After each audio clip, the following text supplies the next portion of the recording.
Right move academy के इस session में आप सबका स्वागत है। अपने पिछले सेशन में हम लोगों ने securities and exchange board of India issue and listing of non convertible securities regulation 2021 का रेगुलेशन 1 एंड 2 किया था। तो रेगुलेशन 1 एंड 2 जो था, शॉर्ट टाइटल और डेफिनेशंस। ये रेगुलेशन अगर आपको याद हो तो अगर आप नॉन कन्वर्टिबल सिक्योरिटीज को लिस्ट कराना चाह रहे हैं bye way of public issue या प्राइवेट प्लेसमेंट, तब ये एप्लीकेबल होता है।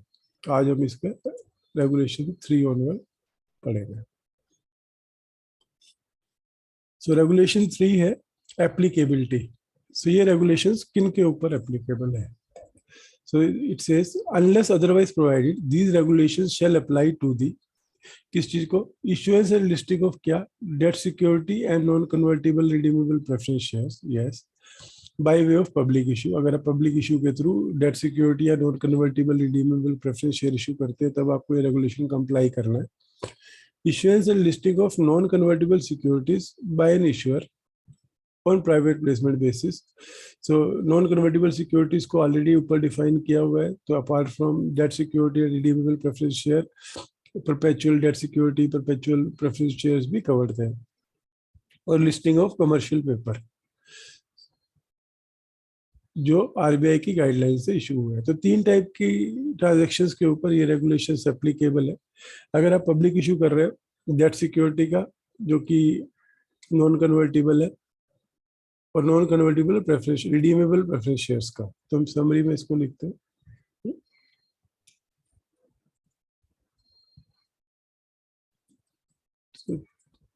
थर्ड है applicability, applicability of NCS regulations. तो अगर आप बोलो तो फर्स्ट है public issue of debt security and NCRPS, non-convertible redeemable preference share. Then private placement of NCRS, non-convertible securities. फिर commercial paper issued as per RBI guidelines. So इनमें से अगर आप कुछ भी कर रहे हो तो आपको ये रेगुलेशन को कंप्लाई करना पड़ेगा। सो ये था आपका चैप्टर 1। अब हम आ रहे हैं चैप्टर 2 पे। है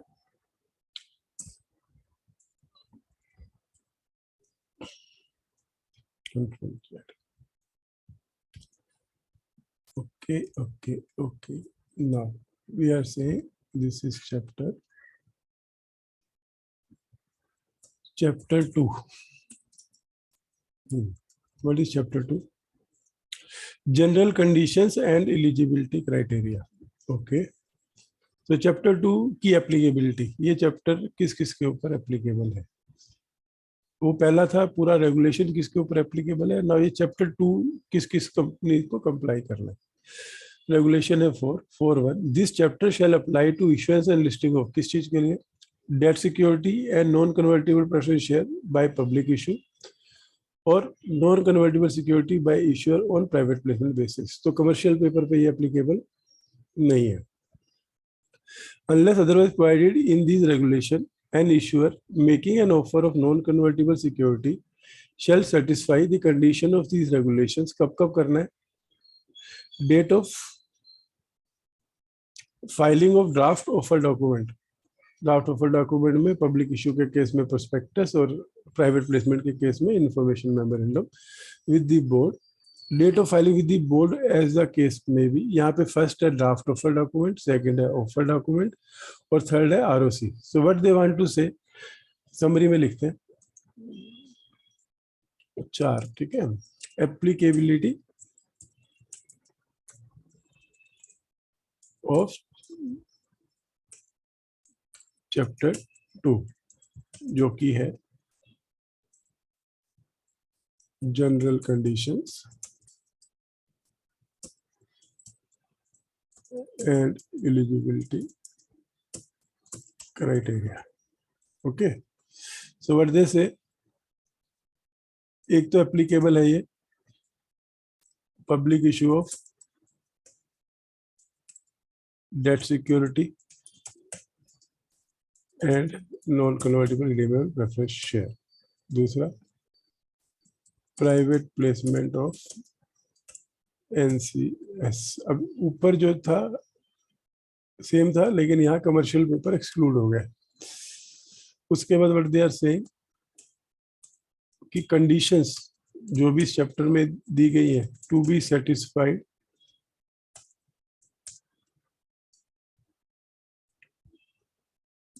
तीन टाइम पे कहा है। First, at the time of filing of draft of a document, फिर at the time of filing of offer document, और lastly at the time of filing of offer document. लेकिन किसके साथ? ये है आरओसी, ये है SEBI and stock exchange, SEBI and stock exchange, और ऊपर वाला भी सेबी एंड स्टॉक एक्सचेंज। तो जो भी कंडीशंस इस चैप्टर में लिखी है आपको कंप्लाई करनी है इन तीनों स्टेजेस पे। तो ऐसा नहीं है कि आपने ऑफर डॉक्यूमेंट पे कंप्लाई कर रहे हो और बाद में नहीं कर रहे हो। अब क्या कंडीशंस है वो सब आएंगे। एलिजिबल इश्यूअर, कौन है एलिजिबल इश्यूअर जो ये इशू कर सकता है? बोलो, देखते हैं कौन है। तो अगर आपको ये क्वेश्चन आया कि क्या हम अपने डिबेंचर्स या प्रेफरेंस शेयर इश्यूअर लिस्ट करा सकते हैं, तो सबसे पहले आपको ये रेगुलेशन 5 देखना है। ये क्या बोल रहा है कि no issuer shall make an issue of non-convertible securities if, as on the date of filing of draft offer document or offer document, जब भी हम ऑफर डॉक्यूमेंट फाइल कर रहे हैं, ड्राफ्ट या फाइनल, इश्यूअर कंपनी, उसके promoter group, directors are debar from accessing the security market और dealing in security by the board. तो सेबी ने उनको डिबार नहीं किया होना चाहिए, फर्स्ट। फिर any of the promoter director of the issuer, आपकी कंपनी का प्रमोटर या डायरेक्टर किसी ऐसी कंपनी का प्रमोटर और डायरेक्टर है जो डिबार्ड है, तो खुद भी होना चाहिए, और आपका कोई प्रमोटर डायरेक्टर किसी और कंपनी में हो जो डिबार्ड है तो वो भी नहीं होगा, तब भी आप इनएलिजिबल हो जाओगे। आपका प्रमोटर डायरेक्टर विलफुल डिफॉल्टर है, ओके। फिर ये किसी और कंपनी में डायरेक्टर है जो विलफुल डिफॉल्टर है। फिर कोई प्रमोटर या डायरेक्टर फ्यूजिटिव इकोनॉमिक ऑफेंडर है, देश छोड़ के भाग गए। कोई पेनल्टी या फाइन कंपनी को देना बाकी है, तब भी आप इशू नहीं कर सकते। अब A and D above shall not be इनके हुआ तो ओनली बाय नॉमिनेशन बाय। हाँ, अब इसमें ये जो कहानी है कि कंपनी विलफुल डिफॉल्टर है या ऐसी कंपनी को जो डिबार किया हुआ है, तो जो डायरेक्टर था वो नॉमिनी डायरेक्टर है दूसरी वाली कंपनी में, देन, और जितने टाइम के लिए डिबार किया था, ऐसा नहीं है कि एक बार कर दिया तो जिंदगी में कभी नहीं, जितने टाइम के लिए डिबार किया अगर वो खत्म हो चुका है तो स्टिल आप एलिजिबल हो। फिर C and D, issuer promoter और दूसरी विलफुल डिफॉल्टर वाला, प्राइवेट प्लेसमेंट में नॉट एप्लीकेबल है। तो अगर आप विलफुल डिफॉल्टर भी हो तो still you can do private placement, इसका ये मतलब है। Then no issuer shall make a public issue नहीं कर सकते if on the date of filing of draft offer issuer is default of payment of interest or repayment of principal। अगर आपने 6 महीने से ज्यादा का डिफॉल्ट कर रखा है तो आप पब्लिक इशू नहीं कर सकते, लेकिन प्राइवेट इशू के लिए रिस्ट्रिक्शन नहीं है, okay. So that means fifth है एलिजिबिलिटी क्राइटेरिया। तो यहाँ पे नो कंपनी लेटर से राइट मूव लिमिटेड ब्रैकेट में issuer shall not issue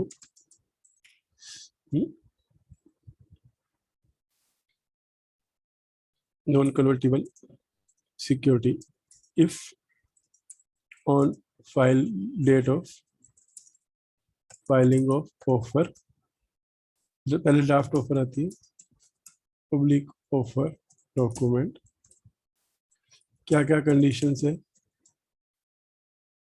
first, debarred from accessing क्या, stock market, security market, market और dealing in market, either of the two. अब ये कौन को हो सकते हैं? सबसे पहले issuer, that means right, issuer right move हो गया, इसका प्रमोटर,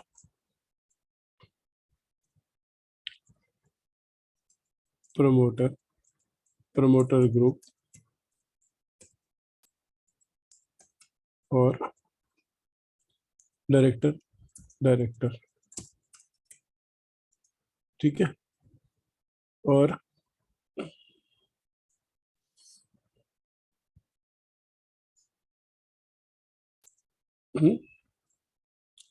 अभी कौन कौन डिबार हो सकता है? एक तो ईश्वर हो गया, दूसरा और any company, other company in which promoter और director are common, excluding nominee of debenture trustee. ये पहले दो का कंसेप्ट है।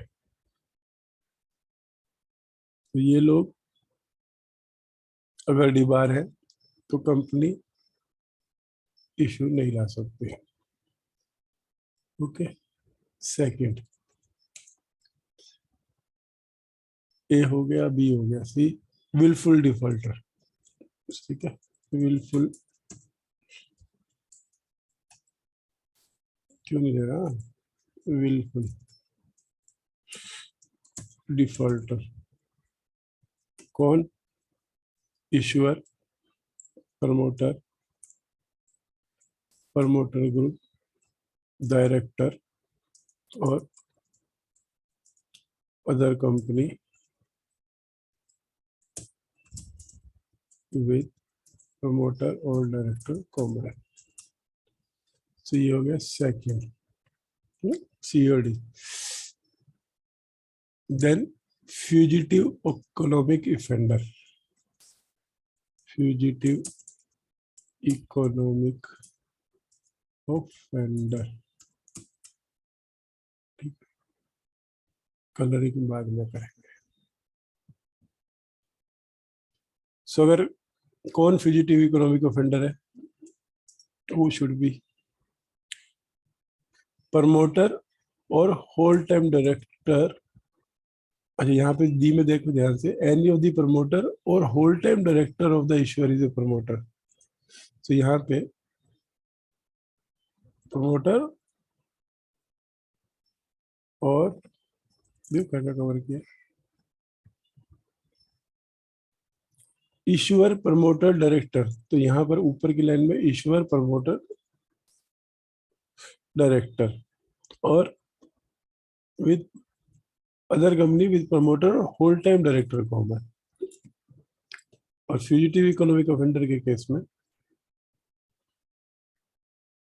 प्रमोटर और डायरेक्टर, प्रमोटर और डायरेक्टर अगर फ्यूजिटिव है तो भी कंपनी नहीं ला सकती। देन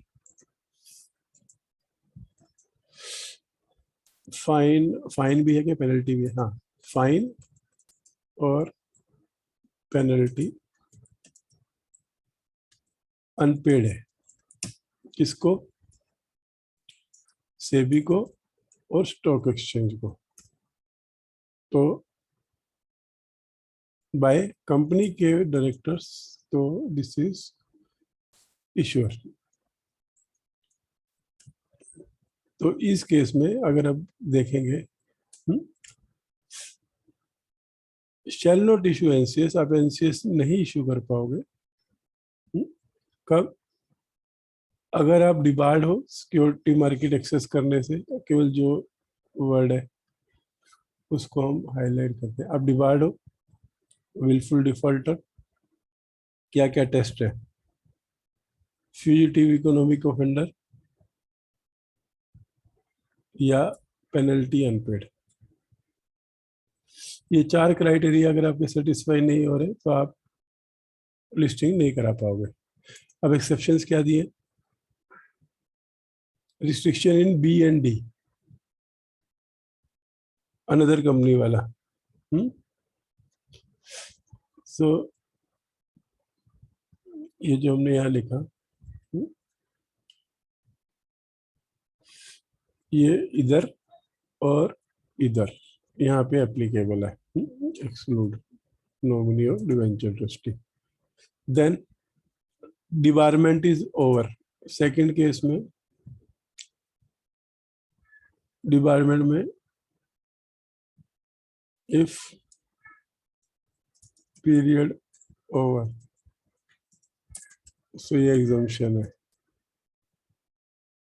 सो लेट अस से ग्रीन, मतलब ये अलाउड है, ठीक है। इफ पीरियड ओवर, फिर trustee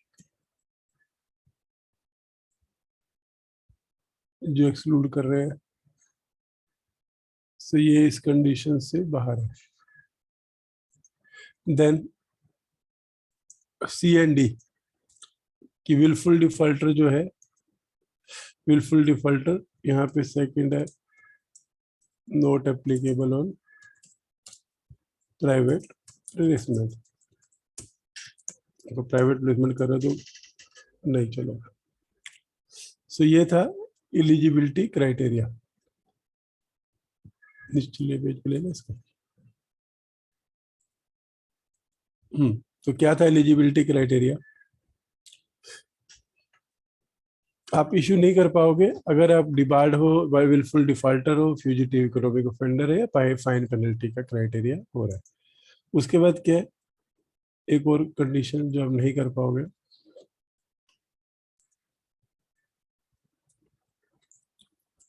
default in payment of interest और प्रिंसिपल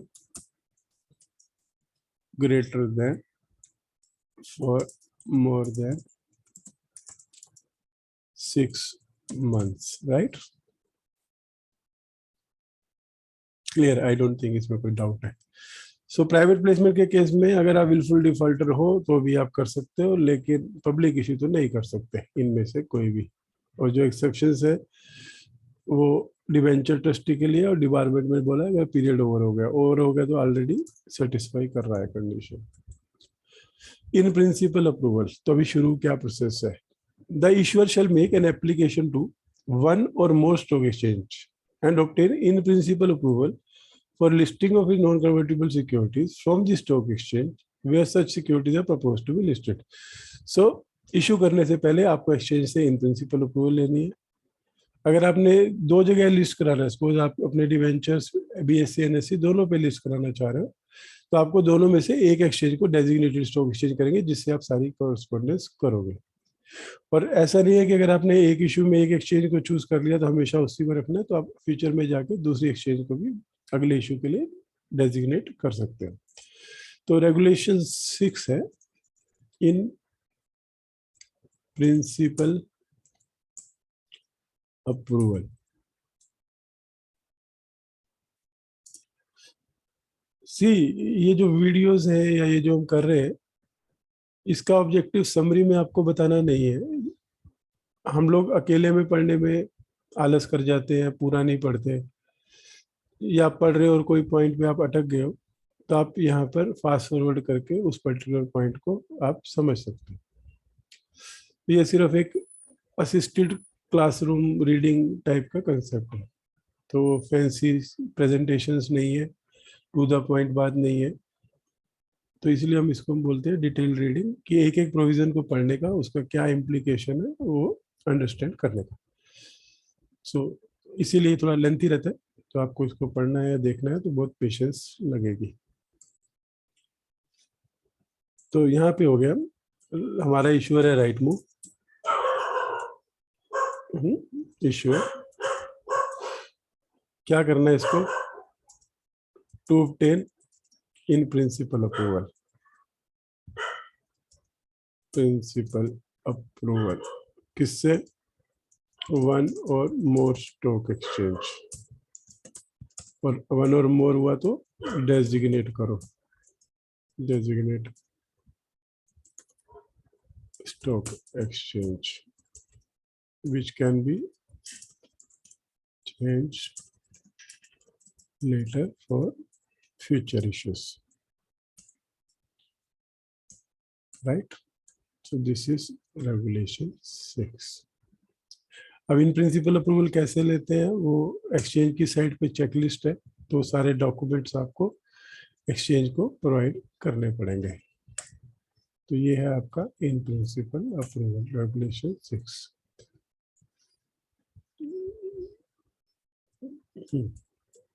नेक्स्ट 7। तो पहली कंडीशन होगी इशू करने से पहले इन प्रिंसिपल लो, फिर depository. Issuer shall enter into an arrangement with a depository. Depository कौन होता है, जिसने सेबी से एक्टिंग एज डिपॉजिटरी का लाइसेंस लिया, लाइक सीडीएसएल, एनएसडीएल, केफिन। तो आपको इनमें से किसी एक के साथ आपकी नॉन कन्वर्टेबल सिक्योरिटीज को डीमेट कराने के लिए एक एग्रीमेंट करना पड़ेगा, और एक एग्रीमेंट करते हैं तो हमको क्या मिलता है, एक आईएसआई नंबर मिलता है, इंटरनेशनल सिक्योरिटी आइडेंटिफिकेशन नंबर। सो वो नंबर हमको लेना पड़ता है। तो यहाँ पे रेगुलेशन 7 क्या बोल रहा है, डिपॉजिटरीज। सो राइट मूव जो कि इश्यूअर है, to enter into agreement with, अब कहाँ पे आपको ये ट्रांसफर की फैसिलिटी देनी है, तो एनएसडीएल, सीडीएसएल, केफिन और ऑल, अगर सबके यहाँ से ही आपको डीमेट की फैसिलिटी लेनी है, ठीक है। एंड इनको क्या बोलते हैं, दीज आर डिपॉजिटरीज। पर्पस क्या एग्रीमेंट करने का, for demat of NCS, for taking demat facility of NCS, जिससे कि ये जो सिक्योरिटीज है इन्वेस्टर के डीमेट अकाउंट में डायरेक्टली क्रेडिट होंगी। तो ये बेसिक है। तो रेगुलेशन 7 आपको बोल रहा है कि आपको क्या करना है, डिपॉजिटरीज के साथ एंटर करना है। कब करना है, before issuance. Issuance of what,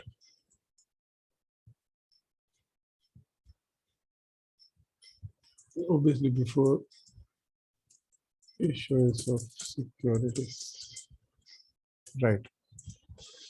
depository हो गया। अब ट्रस्टी का रोल कब आएगा, the issuer shall appoint a debenture trustee in case of an issue of debt security. अब अगर कंपनी एक्ट की बात करो तो 500 से ज्यादा लोगों को अगर हम लोग इशू कर रहे हैं तब हमें डिबेंचर ट्रस्टी अपॉइंट करना कंपलसरी है।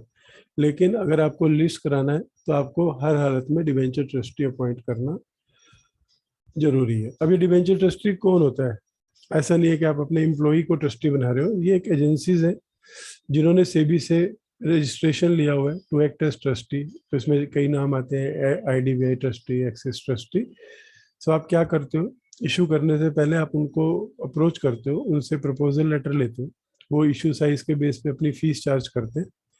वो आप उनके साथ जब मैंडेट देते हो बोर्ड की अप्रूवल लेके, तो उसको बोलते हैं डिवेंचर ट्रस्टी का अपॉइंटमेंट। और फिर उसके बाद उनसे हमें ट्रस्ट डीड एग्जीक्यूट करनी पड़ती है और वो लोग मॉनिटर करते हैं। तो कंपनी से जो भी फॉलो अप है वो डिवेंचर होल्डर की जगह डिवेंचर ट्रस्टी करते हैं। तो रेगुलेशन 8 है डिवेंचर ट्रस्टी, ओके। इससे ज्यादा कुछ नहीं लिखा है। तो दैट मीन्स ईश्वर हमेशा राइट मूव क्या करेगा, अपॉइंट ए डिबेंचर ट्रस्टी। ठीक है, किस केस में? इन केस ऑफ डेट सिक्योरिटी, क्योंकि प्रेफरेंस शेयर्स में नहीं लगता ट्रस्टी सिक्योरिटी। से ध्यान देने का है कि कहाँ पे क्या चीज चाहिए। अब डीमैट डिपोजिटरी दोनों केस में लगता है। अब यहाँ पे इन प्रिंसिपल अप्रूवल के लिए क्या कंसेप्ट था? सबके लिए कि डिवेंचर्स के लिए? एनसीएस के लिए, that means designated exchange for NCS. तो ये है फॉर एनसीएस। इश्यूएंस ये भी एनसीएस रहेगा,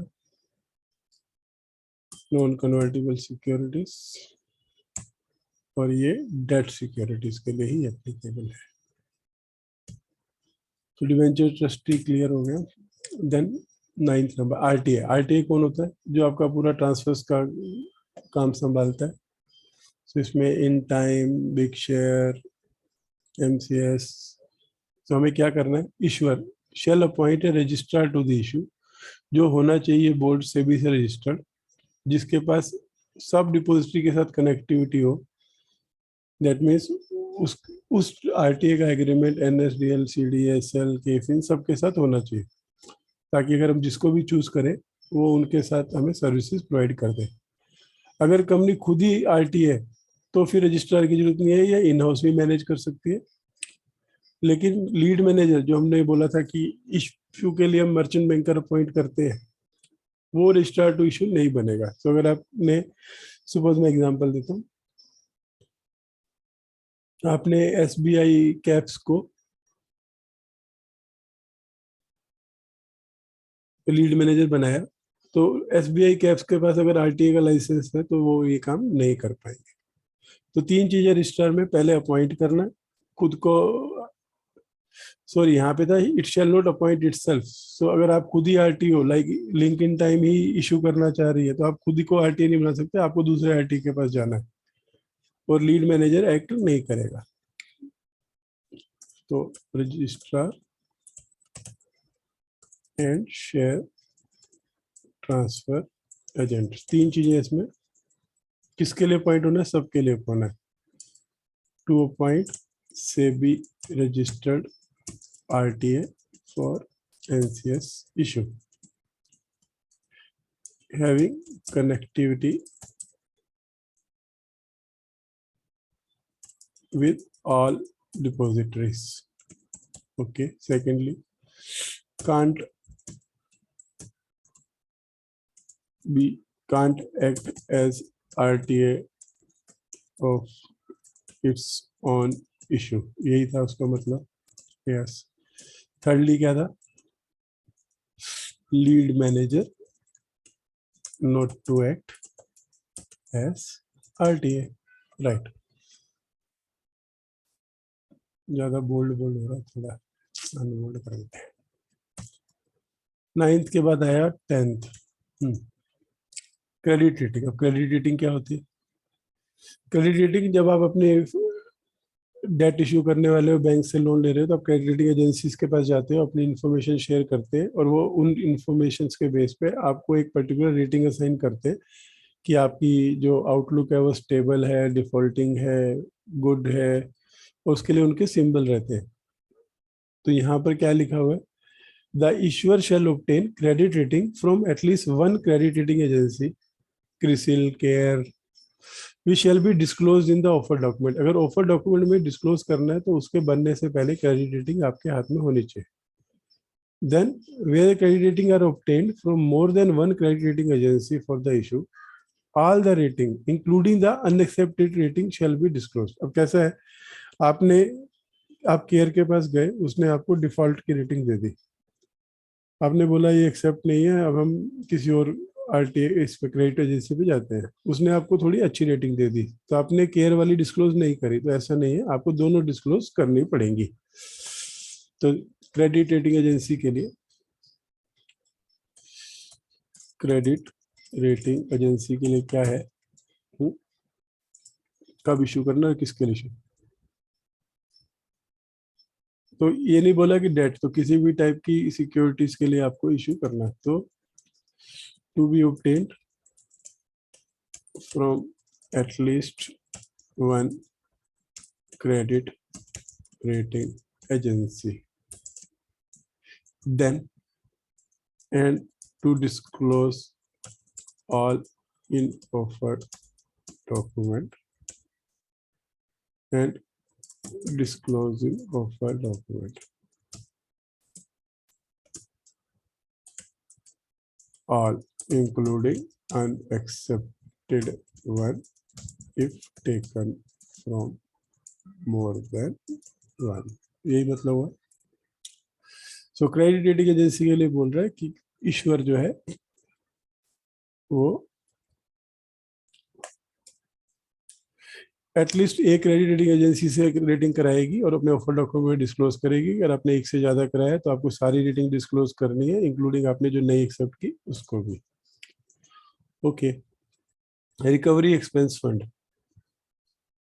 अब ये इसके लिए एक सर्कुलर आया था, अब इन्होंने यहाँ पे एनसीएस में भी इंक्लूड कर लिया क्या कि कंपनी को recovery expense fund stock exchange के साथ एक पर्टिकुलर अमाउंट और मैनर प्रिस्क्राइब जो है वो जमा कराना है। सो कंपल्सरी है, option A recovery expense fund. क्या है ये? कंपनी ईश्वर, राइट में ईश्वर कैसे फंड क्रिएट करेंगे? To pay to stock exchange in the form and manner prescribed। Amount सब सर्कुलर्स में है या गाइडलाइंस में, उसके हिसाब से आपको स्टॉक एक्सचेंज को देना है, और मोर देन है तो डेजिग्नेटेड स्टॉक एक्सचेंज को देना है। तो अगर यहाँ वर्ड कर देते हैं, एक है तो वही होगी, और एक से ज्यादा तो डेजिग्नेटेड स्टॉक एक्सचेंज को पे करना है for creation of recovery expense fund. So ये भी एक रिक्वायरमेंट है इशू करने से पहले, जो प्राइवेट और पब्लिक प्लेसमेंट दोनों पे एप्लीकेबल है। Electronic issuance. Now an issuer proposing to issue non convertible security through the online system exchange and depository shall comply with the relevant applicable provisions। So अगर आप इलेक्ट्रॉनिक इश्यूएंस कर रहे हो, जैसे IPO होते हैं, ऑनलाइन अप्लाई करो, online account में आते हैं, तो आपको क्या करना? तो ईश्वर, अब इसमें सर्कुलर में लिखा हुआ है कि कितनी अमाउंट के लिए आपको मैंडेटरी जाना है और कितने में नहीं जाना है। तो सर्कुलर जब आएगा तो हम लोग उसको देखेंगे, लेकिन आपको issuer to comply with regulatory provisions in this regard, यही बोल रहा है वहां पे। तो इसके लिए उन्होंने अलग से गाइडलाइंस दी है, तो हम देखेंगे। Electric issuance of NCS, of debentures है एनसीएस, एनसीएस तो किसी भी टाइप का। रेगुलेटरी फी, अब रेगुलेटरी फीस क्या है? Public issue of debt and NCRS. Issuer shall कब देनी है? ड्राफ्ट ऑफ डॉक्यूमेंट फाइल करते हुए एक सॉफ्ट कॉपी भी देगा along with रेगुलेटरी फीस जो शेड्यूल 6 में प्रोवाइड की हुई है। और इन case of non convertible securities issue में प्राइवेट बेसिस, अगर ये तो पब्लिक इशू का था, तो पब्लिक इशू में क्या हो रहा है कि जब आप draft offer document stock exchange में फाइल कर रहे हो तो एक सॉफ्ट कॉपी आप सेबी को दोगे विद फीस, जो कि शेड्यूल 6 में स्पेसिफाई है। तो फीस सेबी को जा रही है और draft offer document stock exchange पे जा रहा है और सॉफ्ट कॉपी सेबी के पास है। और प्राइवेट प्लेस में जो डेजिग्नेटेड स्टॉक एक्सचेंज है वो लिस्टिंग के टाइम पे फीस कलेक्ट करेंगी। सो लिस्टिंग के टाइम देना उसको 13 रेगुलेटरी फीस। अब यहाँ पे दो पार्ट है। First, public issue of debt और NCPRS, hard copy of offer document to designated stock exchange and soft copy and fees to SEBI as per schedule 6। देखते हैं शेड्यूल 6 क्या है। और प्राइवेट प्लेसमेंट में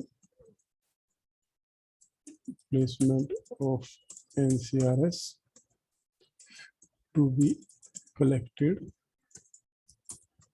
by stock exchange, designated stock exchange, कब? Eight the time of listing. ठीक है, listing के टाइम पे आपको जो भी फीस है देनी है। फीस कितनी है हम देख लेते हैं एक बार शेड्यूल 6 में जाके। शेड्यूल 6 कंट्रोल F, शेड्यूल 6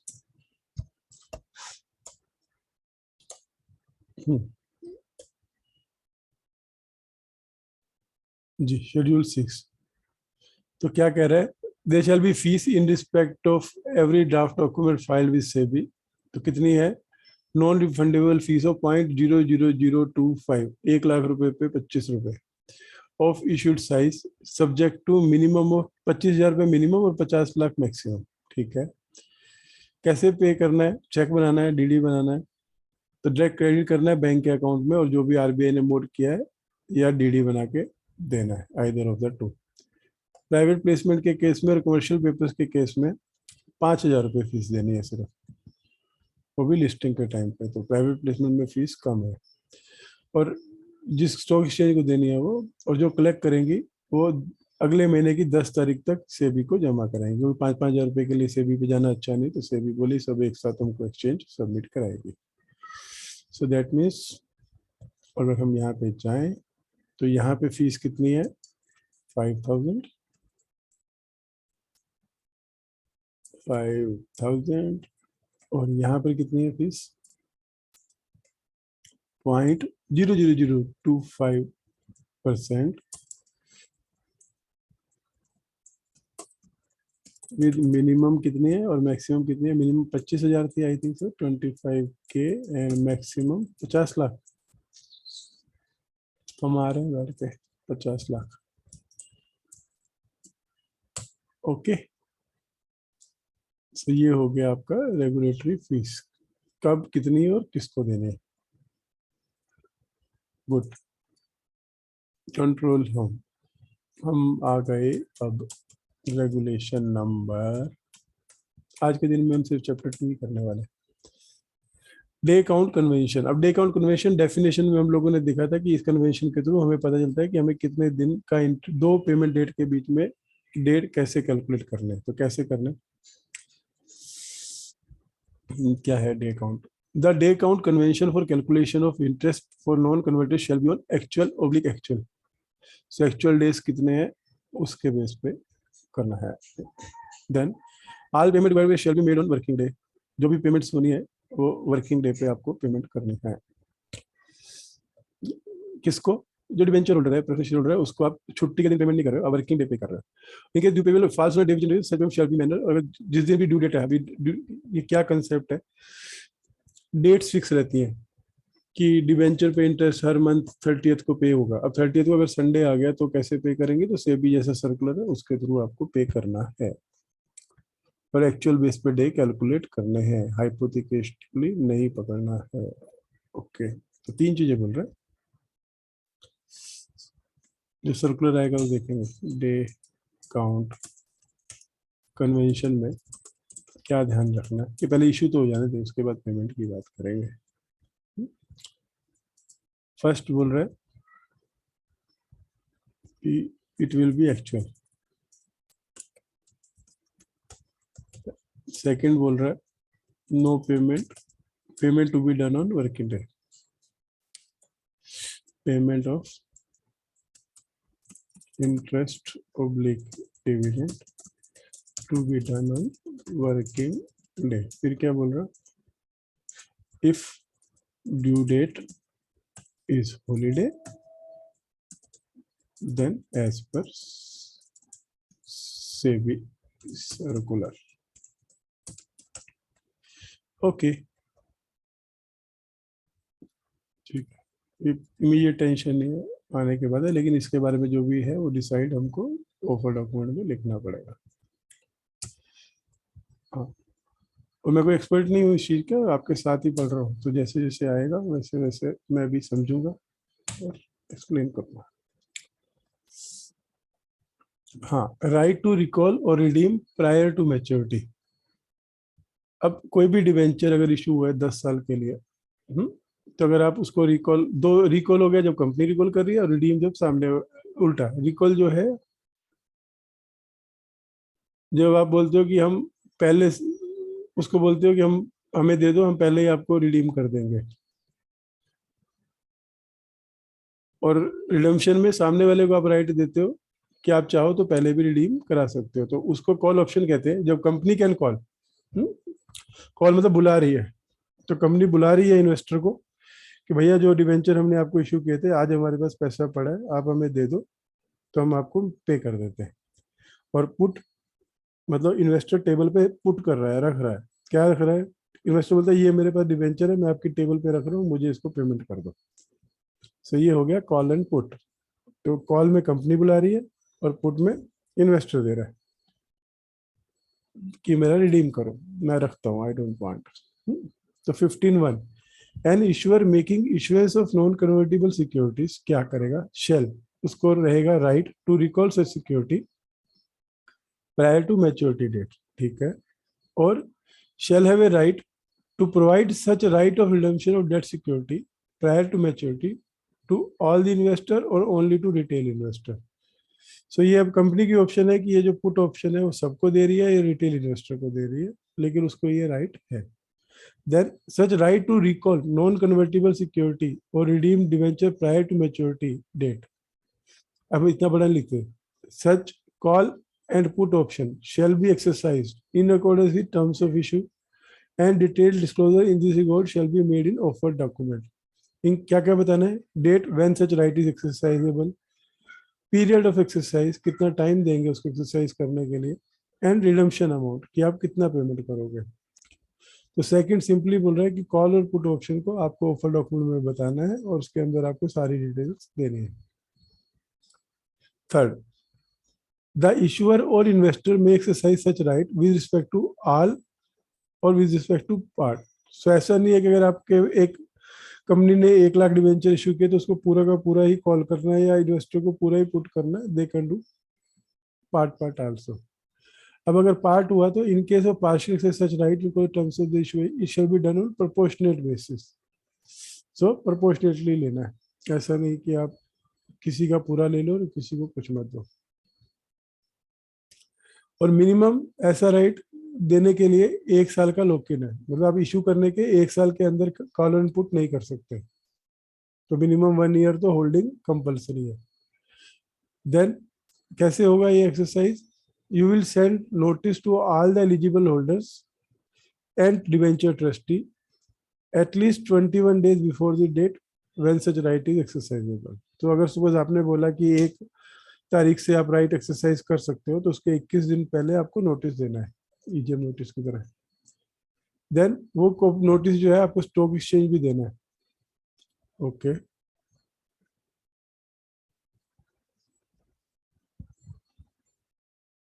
ये बताते हुए कि देखो कि जो इन्वेस्टर है उसको भी ये राइट है कि वो रिडीम कर सकता है।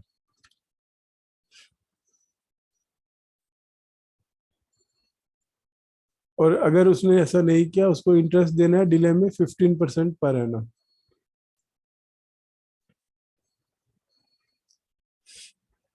और एक्सरसाइज हो गया देन आपको स्टॉक एक्सचेंज को एक रिपोर्ट देनी है कि कितनी एक्सरसाइज पीरियड के बीच में रिडीम हुई, उनके रिडम्पशन की डिटेल। ट्रस्टी को बताना है कितनी रिडीम हुई, और डिपोजिटरी को बोलना है कि आप एक्सटिंग्विश करो। रिटेल इन्वेस्टर कौन होता है? जिसके पास 2 लाख से कम की सिक्योरिटीज फेस वैल्यू की है। देन 15। अब इसको जरा सिंपल वर्ड्स में लिखने की कोशिश करते हैं कि हम कितना समझ गए। हेडिंग है राइट टू रिकॉल और मैंने आपको बोला राइट टू रिकॉल जो होता है वो होती है कॉल ऑप्शन, जो कि कंपनी के पास है, कि आप कॉल कर सकते हो कि भैया इन्वेस्टर तुम हमारे, हम पे करना चाहते हैं। और राइट टू रिडीम, ये पुट है, जो इन्वेस्टर के पास राइट है, जो टाइम से पहले आपकी टेबल पे पुट करेगा अपने डिवेंचर्स, भैया मेरे पे कर डिवेंचर या नॉन कन्वर्टेबल सिक्योरिटीज। अब इसमें क्या बोल रहे हैं, provision. So right move academy with respect to NCS, for NCS क्या है, has right to recall for payment before maturity, इसको हम बोल रहे हैं कॉल ऑप्शन। तो कॉल ऑप्शन पुट ऑप्शन आप समझ गए, जो कंपनी बुला रही है कॉल और जब इन्वेस्टर दे रहा है पुट। और यह right to give right of early redemption to investor, इसे कह रहे हैं हम लोग पुट।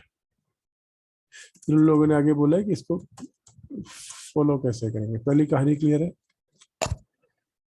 देन इसका ये वन था, then two detail disclosure of right of call और call and put shall be given in offer documents. Okay. Then full or partial exercise of right allowed. Then partial के case में what is partial? ठीक है, partial redemption on pro rata basis, right? No call or put can be exercised before 1 year of issue. Okay. Then RM में जो issuer है, issuer to send 21 days advance notice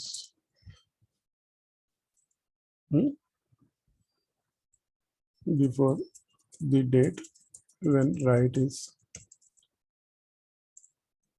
exercise. Basically अभी issue के बाद क्या है, issue के time हमको दिक्कत नहीं आएगी, लेकिन ऑफर डॉक्यूमेंट में डिस्क्लोज करना पड़ेगा exercisable.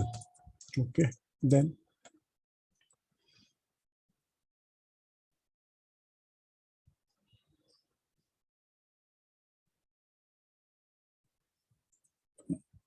issuer to submit that notice to stock exchange and advertise it in newspaper। कौन सा, regional and English and regional, तो रिजल्ट किधर है, English and regional, right. Then अगर issue to pay interest at 15% for delay। Okay,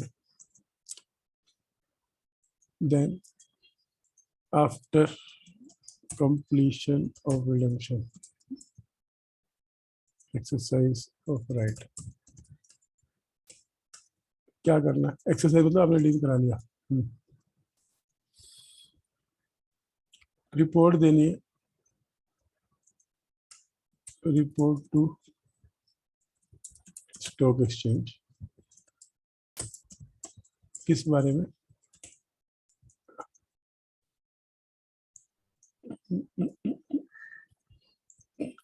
redeemed and details, NCS redeemed and details, NCS redeemed and details of redemption। Okay, then inform debenture trustee, क्या बताना उसको? Same, NCS redeemed and detail. अब debenture trustee case में खाली debenture से आएंगे। Then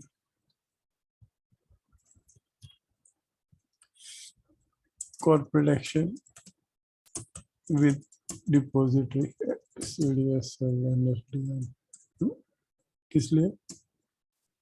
for extinguishment.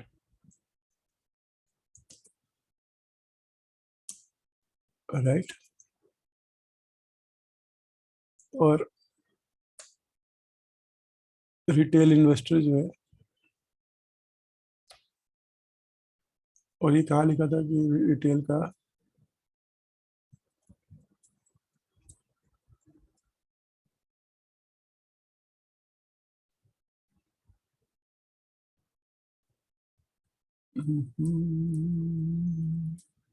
हाँ put option में, टू इन्वेस्टर टू ऑल और only retail investor, only retail investor. और ये कौन थे? तो रिटेल इन्वेस्टर जो है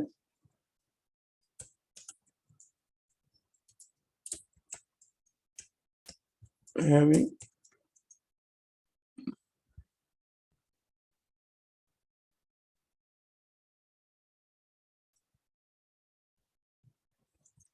aggregate face value not more than 2 lakhs। अब नॉट मोर देन 2 lakhs। अब इसके डिनोमिनेशन पे हम लोग देखेंगे बाद में कि क्या कह रहा है। तो पुट और कॉल आप समझ गए, कंपनी बुलाए तो कॉल, इन्वेस्टर डाले तो पुट, सिंपल में याद रखने का। Debenture redemption reserves. अब डिबेंचर रिडेम्पशन रिजर्व और कैपिटल रिडेम्पशन रिजर्व ये प्रेफरेंस शेयर के केस में आपको कंपनी एक्ट के हिसाब से मेंटेन करना है, तो आपको कोई ऑप्शन नहीं है इसमें। डिबेंचर रिडेम्पशन, इसमें कंपनी एक्ट में एग्जम्पशंस है कि किस किस कंपनी को करना है नहीं करना। रिजर्व और कैपिटल रिडेम्पशन, डिबेंचर का सेक्शन जो है 71, उसको आपको पढ़ना पड़ेगा। इसके ऊपर वीडियो ऑलरेडी है 71 के ऊपर, तो अगर आपको देखना है तो आप देख सकते हो। As per CA 13, okay, control B। Next 17 IS sign. ठीक है, IS साइन जो हम लोगों ने बोला डिपॉजिटरी के साथ एग्रीमेंट करेंगे, RTA के साथ एग्रीमेंट करेंगे, वो IS साइन लेने के लिए होता है। तो क्या कह रहा है, और उसके बाद ये भी है कि अभी लिमिटेशंस हैं, आप अनलिमिटेड ISN नहीं ले सकते। तो ऑपरेशनल गाइडलाइंस में पहले एक सर्कुलर होता था, अब एक ऑपरेशनल गाइडलाइंस है कि मैक्सिमम एक कंपनी कितने ISN ले सकती है ड्यूरिंग द ईयर, तो उसको आपको कंप्लाई करना पड़ेगा। तो ये सेक्शन क्या बोल रहा है, an issuer issuing NCS shall comply with the conditions relating to issue of ISN। So ये नहीं बोल रहा है कि आप ISN कैसे लो, ये बोल रहा है कि ISN लेते हुए आपको जो हमारा सर्कुलर है, हमारी ऑपरेशनल गाइडलाइंस है, उसका ध्यान रखना पड़ेगा। हम पढ़ेंगे उसको over a period of time. तो अभी के लिए इतना ही समझना है कि ये जो सर्कुलर है वो बेसिकली लिमिट करता है कि एक कंपनी कितने ISN ले सकती है, कितने डिफरेंट टाइप के डिवेंचर्स इशू कर सकती है during the one financial year. Here, any default committed by the issuer shall be recorded at ISN level number, notwithstanding that the debt security being issued under different offer document। अब ये क्या कह रहा है, एक ISN मतलब एक type की सिक्योरिटी और एक टाइप का डिफॉल्ट। अगर आपने कोई डिफॉल्ट किया तो वो पर ISN डिफॉल्ट काउंट किया जाएगा। अगर सेम ISN में आपने 5 डॉक्यूमेंट्स के थ्रू पैसा लिया था, लेकिन सबके सब एक ही ISN में है, तो जो भी डिफॉल्ट होगा वो एक ही माना जाएगा। ओके, तो ISN में दो चीजें कह रहा है। ISIN international securities identification number, दो चीजें बोल रहा है। One, comply with the SEBI guidelines and default on per ISIN basis record. अगर कोई भी नॉन कंप्लायंस हुई तो आपको क्या पता है consider. I don't want to go to auto correct. Control B. 17 तक पहुंच चुके हैं हम लोग रेगुलेशन में। अब है 18 ट्रस्ट डीड। खत्म ही नहीं हो रहा, कितना बड़ा है।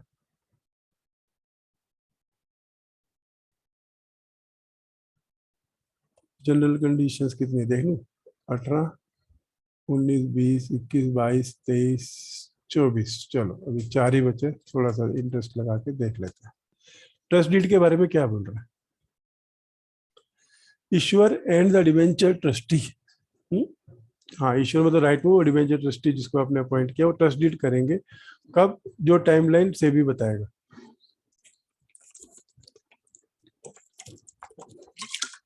तो पहला क्वेश्चन है कि ट्रस्टी की अपॉइंटमेंट के साथ ही ट्रस्ट डीड साइन होनी है, तो इसमें ऐसा नहीं है, वो टाइमलाइन से भी बताएगा कितने टाइम के अंदर आपको ट्रस्ट डीड एग्जीक्यूट करते हैं।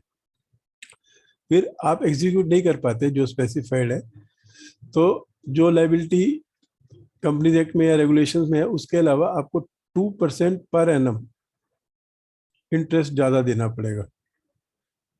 कब तक? जब तक ट्रस्ट डीड एग्जीक्यूट नहीं हो सकती। अगर आपने 12% कूपन पे डिवेंचर इशू किए और आपने 1 साल लगा दिया तो पहले साल का इंटरेस्ट आपको 14% देना पड़ेगा।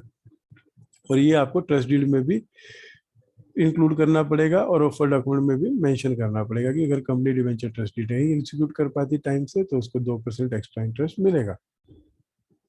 अब इस ट्रस्ट डीड में क्या क्या होना चाहिए जो सेक्शन 71 में और फॉर्म SS12 में प्रिस्क्राइब्ड है। ठीक है, कंपनी डिफाइन करता है कि ट्रस्ट डीड में क्या क्या होना चाहिए, उसके लिए फॉर्म नंबर है SS12। तो ट्रस्ट डीड का फॉर्मेट ये है। देन ये 2 पार्ट में डिवाइड होगी, एक स्टैंडर्ड इंफॉर्मेशन और दूसरी स्पेसिफिक इंफॉर्मेशन। ओके। और ये क्लॉज भी कंपनी एक्ट में आता है कि आप ऐसा कोई भी क्लॉज नहीं डालोगे जिससे डिवेंचर ट्रस्टी की लाइबिलिटी कम हो रही है, या उसको आप किसी एक्ट के प्रोविजन से आप एग्जम्पशन ले रहे हो, या ट्रस्टी को इंडेमनीफाई कर रहे हो। That means trustee has to discharge its responsibility properly, उसको एग्जम्पशन नहीं मिलेगी। फिर इसमें क्या होना चाहिए? Trust deed shall contain issuer's bank detail. तो ट्रस्ट डीड के अंदर वो बैंक अकाउंट की डिटेल भी होनी है जहां से इंटरेस्ट और रिडेम्पशन पे की जाएगी, और डिवेंचर ट्रस्टी को अथराइज दिया जाएगा कि वो कभी भी बैंक से उस अकाउंट की डिटेल निकाल सके। पेमेंट नहीं कर सके लेकिन डिटेल निकाल सके। और ट्रस्ट डीड में जो भी प्रिस्क्राइब पर्टिकुलर्स हैं वो होंगे। तो ट्रस्ट डीड में 7 पॉइंट है। सबसे पहला पॉइंट है कि आपको ट्रस्ट डीड एग्जीक्यूट करनी है कब? अपने टाइमलाइन पे लिख लेते हैं, इजी रहेगा। 18 डिवेंचर ट्रस्ट डीड। डिवेंचर भी लगती है, प्रेफरेंस शेयर ट्रस्ट डीड नहीं होती। ट्रस्ट डीड क्या कह रहा है? First, to be executed between issuer and trustee in SEBI prescribed timelines. Okay. Second कह रहा है, समरी में लिखेंगे 2% penal interest till execution of trust deed in case of delay. Yes. Then interest clause, penal interest clause in trust deed as well as offer document. Then trust deed as per CA13 format, और इसमें form है SH12।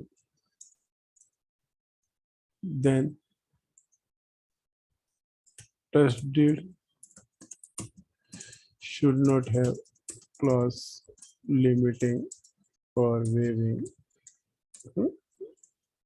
trustees liabilities or indemnifying trustee. Okay. Then trust deed to have bank account detail and trustee authorized to seek information from bank. कौन सा bank? For interest and principal. तो उसको मालूम रहेगा ना कि कंपनी ने पैसा डाला है नहीं डाला है। And lastly trust deed to have other particulars as prescribed by SEBI. Clause number है 18। तो ये हमारा हो गया debenture trust deed. 6 more to go for today session. आपको लिबर्टी है, ये देखो पड़ोसी शुरू हो गए ड्रम बजाना, इनको भी पता चल गया कि भाई ज्यादा हो गया। Listing agreement. Every issuer desire of listing it shall execute. Simple है। तो अभी कॉमन यूनिफॉर्म लिस्टिंग एग्रीमेंट चलते हैं ना, लिस्टिंग एग्रीमेंट। ठीक है, तो लिस्टिंग के टाइम पे स्टॉक एक्सचेंज ऑटोमेटिकली आपसे लिस्टिंग एग्रीमेंट साइन करवा लेगी। Issuer to sign and comply भी लिखा है क्या? खाली एग्जीक्यूट लिखा है, कंप्लाई नहीं करना क्या? Issuer to execute listing agreement करना है, क्योंकि एग्रीमेंट की टर्म्स बाइंडिंग होती है। Issuer to execute listing agreement with stock exchange. ठीक है, लिस्टिंग का ही पार्ट है। 20 continuous listing condition. All the issuer of non-convertible future listing shall comply with the listing of such condition as may be scored. ठीक है, so ये यहाँ पे cover कर दिया। continuous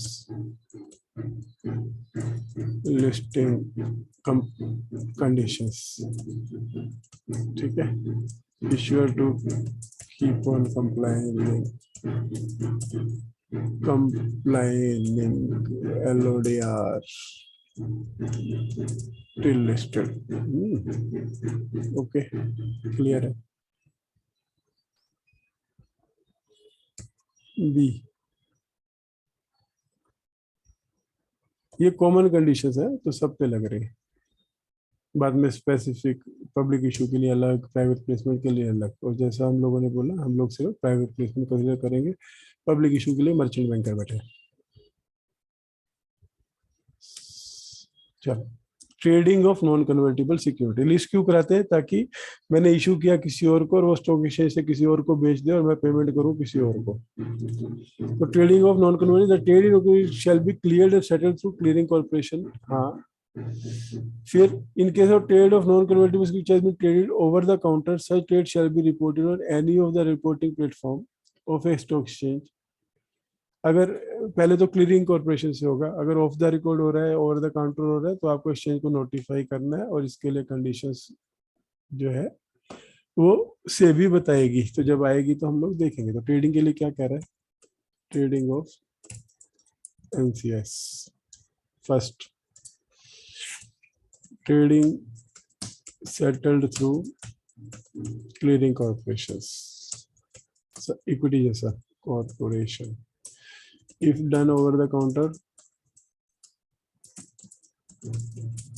क्या करो? Disclose to stock exchange। Thirdly, condition for reporting and disclosure conditions, condition requirements as per SEBI circular। Okay, तो इसमें हमें क्या करना है? ये अभी बात की बात है। पहले ट्रेडिंग तो हो जाने दो। लिस्ट हो गया, ट्रेड हो गया, उसके बाद ट्रेडिंग जो होगी एक्सचेंज के, आप ऑर्डर डालोगे, सामने से ऑर्डर डाल रहे हैं, दोनों मैच हो गया, आपके अकाउंट से सिक्योरिटी डेबिट, उसके अकाउंट में पैसा आ गया। 22 क्या बोलता है? Distribution of dividend in case of default of payment of interest. Simple कहानी, अगर आपने डिफॉल्ट किया आप डिविडेंड नहीं दे सकते, यही बोल रहा है क्या? Where the issuer defaulted payment of interest और debt security creation of security in terms में any distribution of dividend shall require approval of the debenture trustee. मना नहीं कर रहा, लेकिन कहीं तो हम लोगों ने पढ़ा था कि no dividend can be declared if company is in default. कहाँ पढ़ा था? देखेंगे। यहाँ पे बोल रहा है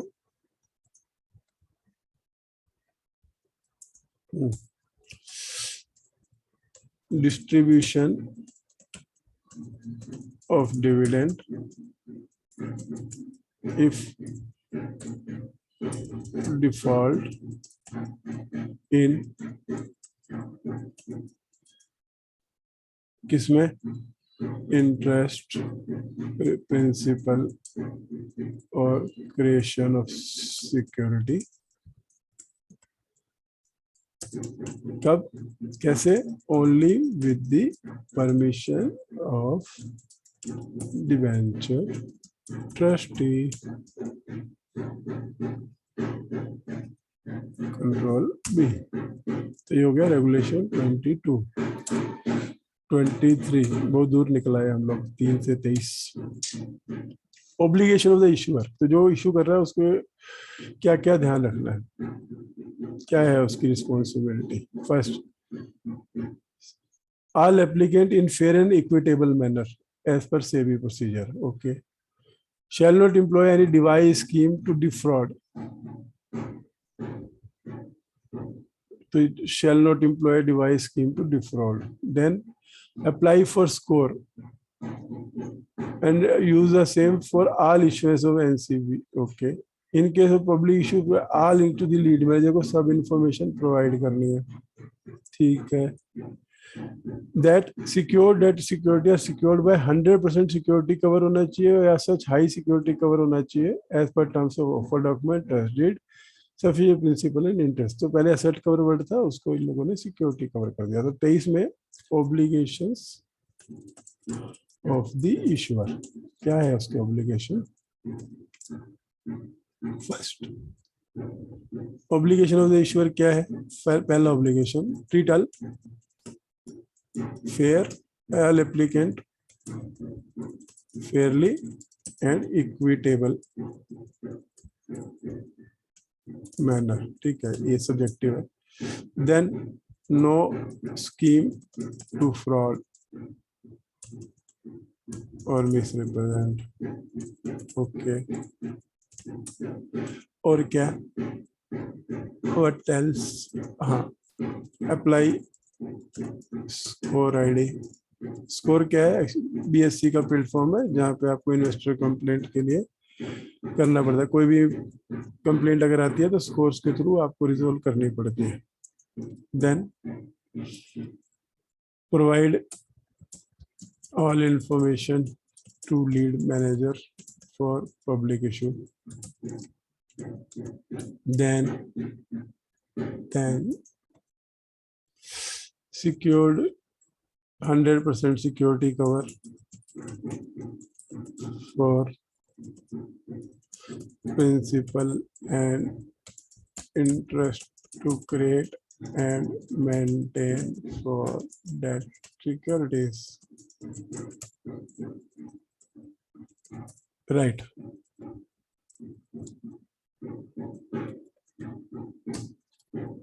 then ट्रस्टी के क्या ऑब्लिगेशन है जिसको हमने बनाया, ऑलरेडी कंपनी एक्ट में भी लिखे हुए, यहाँ पे भी देखते हैं क्या ऑब्लिगेशन है। इसी बात के वो लोग पैसे लेंगे ना। The debenture holder shall be vested with requisite power, obligation में पावर कहाँ से आ गई, for protecting the interest of holder including a right to appoint a nominee director of the in consultation with, तो हेडिंग चेंज कराओ, right and obligation होना चाहिए। Debenture trustee को पावर देंगे कि वो डिबेंचर होल्डर्स की इंटरेस्ट प्रोटेक्ट कर सके, नॉमिनी डायरेक्टर अपॉइंट कर सके। अब नहीं होता तो आर्टिकल में आपको प्रोविजन चेंज कराना पड़ता है। Then they will supervise the implementation of the condition regarding creation of security recovery fund and debenture redemption reserve हुआ कि नहीं। देन सिक्योरिटी कवर मेंटेन करेंगे। तो 3 ऑब्लिगेशन दे रहे हैं। First, necessary power to protect interest of holders of debt security, including appointment of nominee director। अगर company के article में क्लास नहीं होता तो ये लोग चेंज कराते हैं। Then What is the obligation? Supervise implementation of the condition of क्या क्रिएशन ऑफ सिक्योरिटी क्रिएट हुई कि नहीं, REF क्रिएट हुआ कि नहीं, रिकवरी एक्सपेंस फंड DRR हुआ कि नहीं, देन मॉनिटर सिक्योरिटी कवर। सो ये हो गया हमारा चैप्टर 2 रेगुलेशन 3 से 24। एक बार क्विक रिकैप करते हैं क्या क्या करा। डेफिनेशंस की थी, आज हम किया चैप्टर 2 एप्लीकेबिलिटी। ये सब एप्लीकेशन है, पब्लिक इशू प्राइवेट प्लेसमेंट दोनों पे एप्लीकेशन है, और तीनों स्टेज पे ऑफर डॉक्यूमेंट और offer document with SAB ROC में कंप्लाई करना है।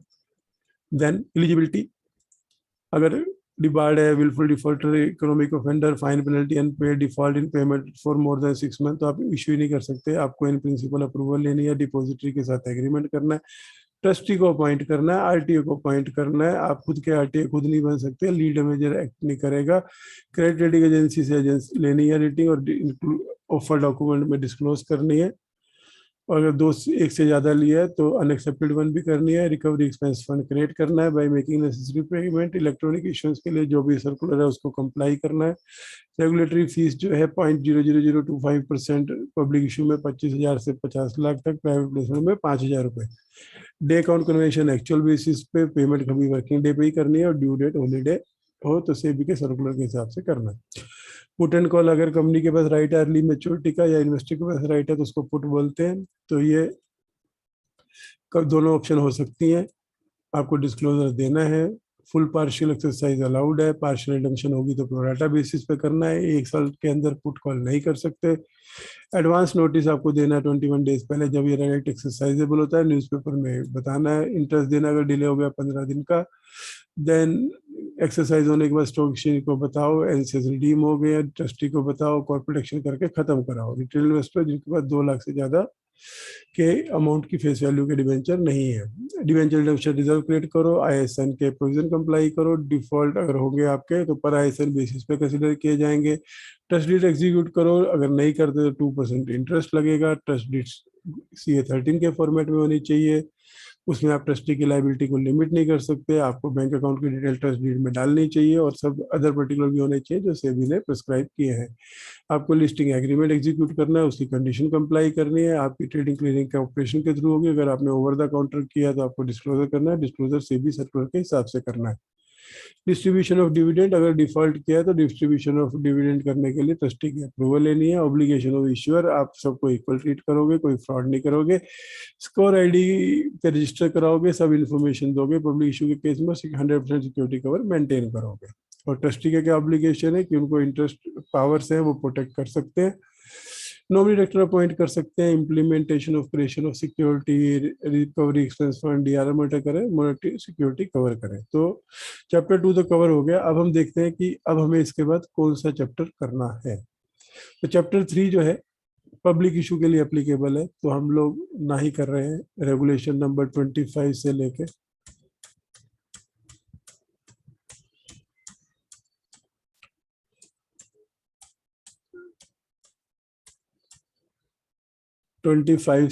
43 तक। अब हम इसके बाद जब हम अगला चैप्टर करेंगे वो होगा chapter 4, listing of private placement of debt security and non convertible redeemable preference shares. कहाँ तक है एक बार देख लेते हैं। 44, 45, 46, फिर डेट सिक्योरिटी के लिए 47, 48, 49, बस। तो अगला चैप्टर हमारा होगा 44 to 49।